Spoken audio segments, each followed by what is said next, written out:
Hi friends, నేను మీ Balu. Welcome to my YouTube channel. Friends, మన ఛానల్లో వచ్చేటువంటి ప్రతి వీడియో కూడా మీరు మిస్ అవ్వకుండా ఉండాలంటే ఇక్కడ రెడ్ కలర్లో కనిపిస్తున్నటువంటి సబ్స్క్రైబ్ బటన్ మీద క్లిక్ చేసి దాని పక్కనే ఒక బెల్ ఐకాన్ వస్తుంది, దానిపైన ఒకసారి క్లిక్ చేసి యాక్టివేట్ చేసుకోండి. దీని ద్వారా నేను చేయబోయే ప్రతి వీడియో కూడా మీకు నోటిఫికేషన్ రూపంలో అందుతాయి. ఈ వీడియో మీకు నచ్చినట్లయితే ఇక్కడ లైక్ బటన్ మీద ఒకసారి క్లిక్ చేసి లైక్ చేయండి. పక్కన ఇక్కడ షేర్ బటన్ ఉంది, దీనిపైన క్లిక్ చేసి షేర్ చేయండి. మీ ఫ్రెండ్స్ అందరికీ కూడా మన ఛానల్ గురించి తెలియజేయండి. Thank you friends.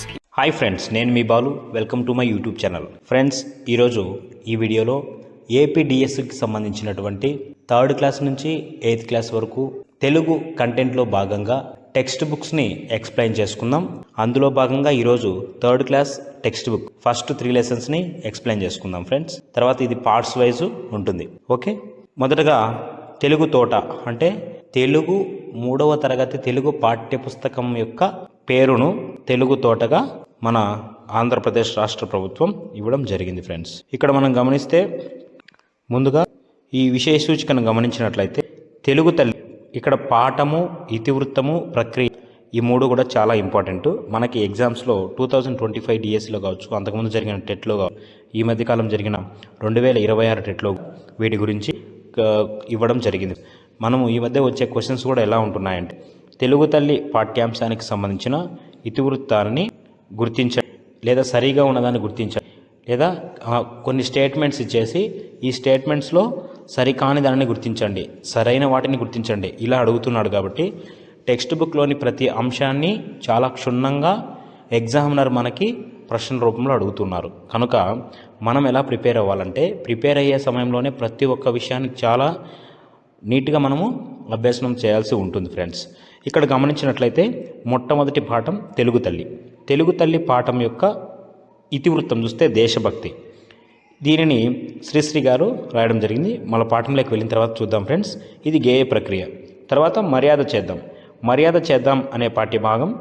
ఈ పాఠ్యాంశము హాస్యం ఇతివృత్తకు సంబంధించినది. ఈ పాఠం అంతా కూడా మనల్ని నవ్వు పుట్టించే విధంగా మనకి ఈ పాఠం ఉంటుంది. ఇది ఒక కథ ఫ్రెండ్స్, కాబట్టి కథా ప్రక్రియకు చెందినది. తర్వాత పాఠ్యాంశం మంచి బాలుడు. మంచి బాలుడు అనే పాఠ్యాంశం సహానుభూతి. సహానుభూతి అంటే ఇతరులకు ఏదైనా సమస్య ఎదురైనప్పుడు ఆ సమస్యలో మనం ఉండి ఆలోచించి వాళ్ళకి సహాయం చేయడాన్ని సహానుభూతిగా చెప్పవచ్చు ఫ్రెండ్స్. అంటే ఇతరుల స్థానంలో మనం ఉండి ఆలోచించడాన్ని సహానుభూతిగా కూడా చెప్పవచ్చు. ఇది ఒక గేయ కథ. తర్వాత నా బాల్యం. నా బాల్యం అంటే ఇక్కడ షేక్ నాజర్ గారికి చెందినటువంటి విశేషాలు, ఆయన యొక్క జీవిత విశేషాలను అంగడాల రమణమూర్తి గారు లిఖించడం జరిగింది. అది ఈ పాఠంలో ఉంటుంది. ఇది షేక్ నాజర్ గారి యొక్క ఆత్మకథ ఫ్రెండ్స్. కాబట్టి ఆత్మకథ ప్రక్రియకు చెందింది. ఇతివృత్తం కళలు. కళలు అంటే ఆయన ఒక ఈ బుర్రకథ పితామహుడు కాబట్టి అతనిని ఇక్కడ కళలకు సంబంధించిన ఈ పాఠ్యాంశాన్ని మనకు ఇవ్వడం జరిగింది. పొడుపు విడుపు. పొడుపు విడుపు అనేది ఇది చింతా దీక్షితులు గారు దీనికి సంబంధించిన రచయిత. భాషాభిరుచి అనేది ఈ పాఠ్యాంశం యొక్క ఇతివృత్తం. ఇది సంభాషణ యొక్క ప్రక్రియ అన్నమాట. మేమే మేకపిల్ల. మేమే మేకపిల్ల అనేది శకుంతల గారు రాయడం జరిగింది. ఇది పరస్పర సహకారం అనే ఇతివృత్తంతో కథా ప్రక్రియలో ముందుకు సాగే పాఠ్యాంశం. పద్యరత్నాలు. పద్యరత్నాలు అంటే ఇవి నైతిక విలువలతో కూడుకొని ఉంటాయి. పద్య ప్రక్రియలో ఉంటుంది.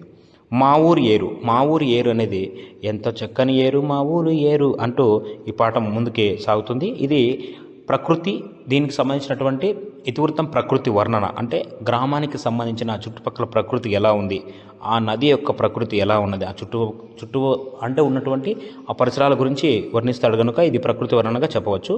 ఇది గేయంలో రాయడం జరిగింది. మా ఊరు ఏరు, మధురాంతకం రాజారాం గారు. తర్వాత తొలి పండుగ. తొలి పండుగ అనే పాఠ్యాంశం పండుగ అంటేనే మన సంస్కృతి సాంప్రదాయాలకు ప్రతీకగా చెప్పవచ్చు. ఇది ఒక కథనం. ఇది ఫ్రెండ్స్, దీనికి సంబంధించి ఈ వీడియోని మనము ఇంకా ముందుకి కొనసాగిద్దాం. మొట్టమొదటి పాఠాన్ని చెప్పుకుందాం. మొదటి పాఠం తెలుగు తల్లి. ఈ తెలుగు తల్లి పాఠ్యాంశాన్ని సంసిద్ధత పాఠంగా మనకి 3వ తరగతిలో ఇవ్వడం జరిగింది. తెలుగు తల్లి గేయాన్ని మనం గమనిస్తే, అదేవో తెలుగు తల్లి అందాల నిండు జాబిలి, ఆనందాల కల్పవల్లి అదే నీ తెలుగు తల్లి, పదపోయి తెలుగోడా అదే నీ తెలుగు మేడ, సంఖ్యల్లు లేని నేల సంతోష చంద్రశాల, కనబోయి తెనుగురేడ అదే నీ అనుగునేల, అదిగో సుదూర నేల చనబోయి తెలుగు వీరా, పదవోయి నిర్భయంగా పదవోయి నిశ్చయంగా, కదలవోయి ఆంధ్రకుమారా, నిద్ర వదలవోయి నవయుగం నిర్మింపగ సాగబోయి అంటూ ఈ పాఠం ముందుకి సాగడం జరుగుతుంది ఫ్రెండ్స్. ఇక్కడ ఈ గేయంలో మనము గమనిస్తే కొన్ని చాలా ఇంపార్టెంట్ పాయింట్స్ ఉన్నాయి. అదేవో తెలుగు తల్లి అందాల నిండు జాబిలి. ఈ తెలుగు తల్లి ఎటువంటిదంటే అందాల నిండు జాబిలి లాంటిది. ఆనందాల కల్పవల్లి. ఆనందాల కల్పవల్లి అంటే ఇక్కడ కోరిన కోర్కెలు తీర్చేది అని అర్థం ఫ్రెండ్స్. అదే నీ తెలుగు తల్లి. పదవోయి తెలుగోడా, అదే నీ తెలుగు మేడ.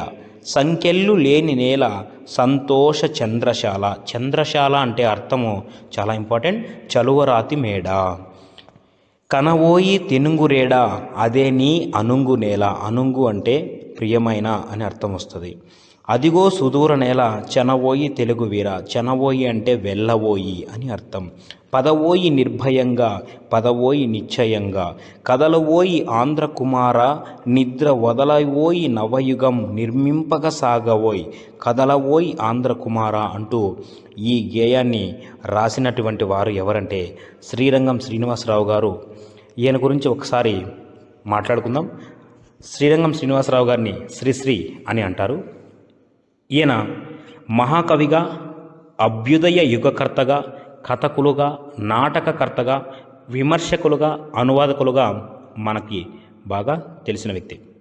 ఇతని యొక్క అతి ముఖ్యమైన రచనలు ఉన్నాయి. వాటి గురించి ఆలోచిస్తే మహాప్రస్థానం అనేది తెలుగు కవిత్వాన్ని ఒక మలుపు తిప్పిన రచన. మహామలుపు అని గుర్తుపెట్టుకోండి. మహామలుపు. మహాప్రస్థానం తెలుగు కవిత్వాన్ని ఒక మలుపు తిప్పిన రచన. మహామలుపు. ఇప్పుడు తిరుమల కొండపైకి వెళ్తాం. కొండపై నుంచి వచ్చేటప్పుడు మనం గమనిస్తే చాలా వరకు మలుపులు ఉంటాయన్నమాట. అంటే మలుపులు తిరిగి ఉంటాయి, టర్న్స్ ఉంటాయి. అలా మహామలుపు అని గుర్తుపెట్టుకోండి. మహాప్రస్థానం తెలుగు కవిత్వాన్ని ఒక మహామలుపు తిప్పిందని గుర్తుపెట్టుకోండి. మరో ప్రస్థానం, మరో అభ్యుదయం అని గుర్తుపెట్టుకోండి. మరో ప్రస్థానం అనేది అభ్యుదయ కవిత, అది ఇక్కడ మెన్షన్ చేయలేదు కానీ గుర్తుపెట్టుకోండి. డిఎస్సి పాయింట్ ఆఫ్ వ్యూలో వెరీ ఇంపార్టెంట్. మరో ప్రస్థానం అనేది అభ్యుదయ కవిత గుర్తుపెట్టుకోండి.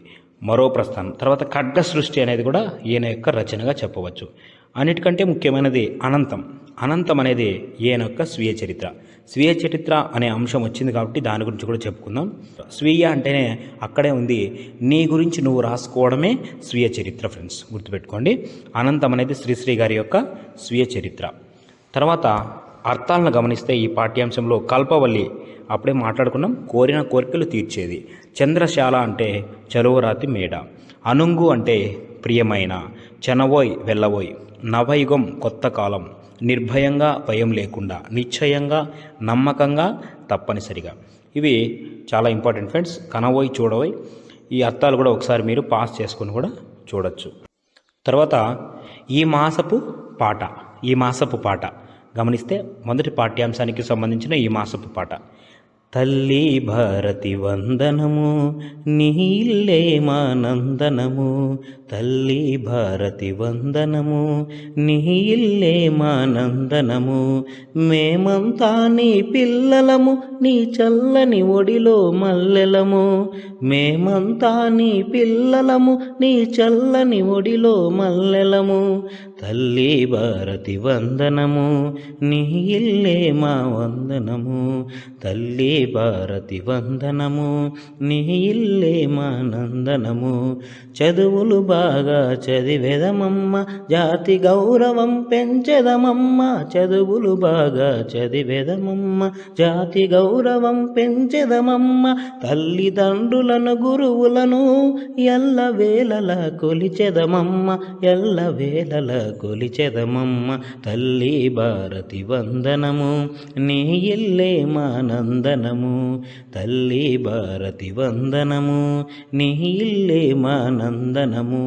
కులమత భేదం మరిచెదము కలతలు మాని మెలిగెదము కులమత భేదం మరిచెదము కలతలు మాని మెలిగెదము మానవులంతా సమానమంటూ మమతను సమతను పెంచెదము మానవులంతా సమానమంటూ మమతను సమతను పంచెదము మమతను సమతను పంచెదము తల్లి భారతి వందనము నీ ఇల్లే మా నందనము తెలుగు జాతికి అభ్యుదయం నవభారతికే నవోదయం తెలుగు జాతికి అభ్యుదయం నవభారతికే నవోదయం భావి పౌరులం మనం మనం భారత జనులకు జయం జయం భావి పౌరులం మనం మనం భారత జనులకు జయం జయం తల్లి భారతి వందనము నీ ఇల్లే మా నందనము తల్లి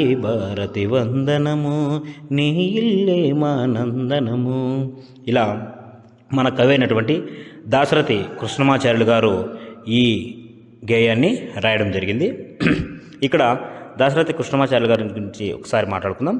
ఈయన నిజాం నిరంకుశత్వం మీద ధిక్కార స్వరం వినిపించిన కవి. అంటే నిజాం ప్రభువులకి వ్యతిరేకంగా పోరాడినటువంటి కవిగా చెప్పవచ్చు. అంటే నిజాం నిరంకుశత్వం మీద ధిక్కారం స్వరం వినిపించిన కవిగా ఈయన చెప్పవచ్చు.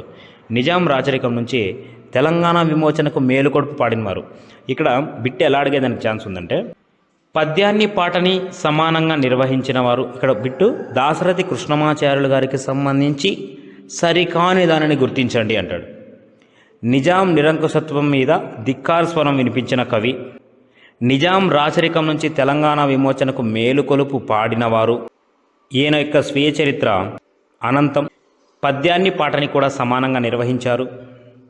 ఆంధ్రప్రదేశ్ రాష్ట్ర ఆస్థాన కవిగా ఉన్నారు అని చెప్పి ఈ పాయింట్స్ ఇస్తాడు ఏబిసిడి అని. ఇందులో ఒకటి మాత్రమే రాంగ్ ఉంది.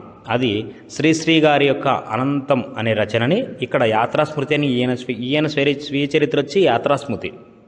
ఈ యాత్రాస్మృతి ఏదైతే ఉందో దీన్ని ఇవ్వకుండా దీని ప్లేస్లో అనంతం ఇస్తారు. ఇచ్చి అలా కన్ఫ్యూజ్ చేస్తే అప్పుడు కన్ఫ్యూజ్ అయ్యి అలా జరుగుతుంది. కాబట్టి అలా జరగకుండా ఉండడం కోసమే ప్రతి పాయింట్ని ఇక్కడ నేను రకరకాల రంగులతో అందంగా ఇవ్వడం జరిగింది. వీటిని జాగ్రత్తగా నేర్చుకోవడానికి ప్రయత్నం చేద్దాం. నిజాం నిరంకుశత్వం మీద ధిక్కార స్వరం వినిపించిన కవి ఎవరు? దాశరథి కృష్ణమాచార్యులు. నిజాం రాచరికం నుంచి తెలంగాణ విమోచనకు మేలుకొలుపు పాడినది కూడా ఇతనే. పద్యాన్ని పాటని కూడా సమానంగా నిర్వహించిన కవి. అగ్నిధార, రుద్రవీణ, మహాంధ్రోదయం, తిమిరంతో సమరం మొదలైన రచనలు ఈయన చేయడం జరిగింది. యాత్రాస్మృతి ఈయన యొక్క స్వీయ చరిత్ర. స్వీయ చరిత్ర అంటే ఏంటో అప్పుడే కూడా తెలుసుకోవడం జరిగింది. ఆంధ్రప్రదేశ్ రాష్ట్ర ఆస్థాన కవిగా ఈయన పనిచేయడం జరిగింది. ఇది ఈయనకు సంబంధించిన అంశం. తర్వాత ఐకమత్యం అనే ఇక్కడ ఈ మాసపు కథ ఉంది. ఇది ఒకసారి చూద్దాం. రామాపురం అనే గ్రామంలో ఒక రైతు ఉండేవాడు. అతనికి 3 కొడుకులు. వారు చిన్నప్పుడు కలిసిమెలిసి పెరిగారు. కానీ పెద్దవాళ్ళయ్యే కొద్దీ వారిలో వారు కలహించుకోవడం మొదలుపెట్టారు. తండ్రి కలిసిమెలిసి ఉండమని వాళ్ళకు ఎప్పుడూ చెప్తూ ఉండేవాడు. అయినా వాళ్ళలో మార్పు రాలేదు. వాళ్ళలో మార్పు తేవడం ఎలా అని తండ్రి ఆలోచించసాగాడు. ఒకరోజు వాళ్ళతో కొన్ని పుల్లలు తెప్పించాడు. వాటిని కట్టగా కట్టమని చెప్పాడు. మొదటి కొడుకును పిలిచి పుల్లల కట్టను విరవమన్నాడు. అతను విరవలేకపోయాడు. రెండవ కొడుకును పిలిచాడు. పుల్లల కట్టను విరవమన్నాడు. అతను కూడా విరవలేకపోయాడు. చివరిగా మూడవ కొడుకును పిలిచాడు. పుల్లల కట్టను విరవమన్నాడు. పుల్లల కట్టను విరవడం అతని వల్ల కూడా కాలేదు. తండ్రి 3 కొడుకులను దగ్గరికి పిలిచాడు. పుల్లల కట్టను విప్పి విడివిడిగా ఒక్కొక్క పుల్లను విరవమని చెప్పాడు. వాళ్ళు అవలీలగా విరిచేశారు.